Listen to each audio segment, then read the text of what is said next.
Praise the lord. మీ అందరికీ కూడా ప్రవేశిస్తున్నామని శుభాభివందనాలు.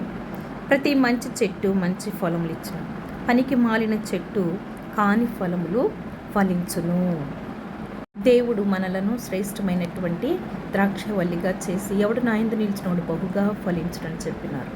ఎవడు నా యందు నిలిచి ఉండడో వాడు ఇలాగా ద్రాక్ష తీగవలి ఎండిపోయి మాడిపోయి వాడిపోయి అది అగ్నిలో కాల్చుకున్నాం. అయితే మనం కారు ద్రాక్షలు కాల్చే వరంగా ఉంటూ ఉన్నాం. దేవుడైతే మనల్ని శ్రేష్టమైన ఫలాలు ఫలించే వరముగా ఉండాలని ఆశిస్తూ ఉన్నారు. కానీ మనము చెడ్డవారమై పనికి మాలిన వారమై కాని ఫలములు ఫలిస్తూ ఉన్నాం. అయితే దేవుడు మాత్రము తన తోటలో ద్రాక్షలను అంటే శ్రేష్టమైన ద్రాక్షలు నాటుతూ ఉన్నారు. కానీ అవి కారు ద్రాక్షలుగా కాయట కారణమేమి అని చెప్పి అని ఆ ఫలింపని ప్రతి చెట్టును కూడా ఇలాగ అగ్నిలో వేసి కాల్చివేస్తూ ఉన్నారు. మన జీవితంలో మంచి ఫలాలు ఫలించడం వారముగా ఉండాలి.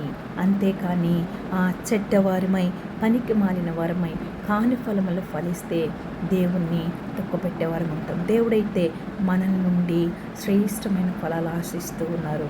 కానీ మనమైతే ఎండిపోయి వాడిపోయి మాడిపోయి మరి దేవుణ్ణి మహిమపరచాల్సిన స్థానంలో ఆయనను దుఃఖపరుస్తూ కారుద్రాక్షలు కాస్తూ చెడ్డవారమైపోతుంది. అయితే ఇకనైనాను మనము మంచి ఫలాలను ఫలిద్దాము.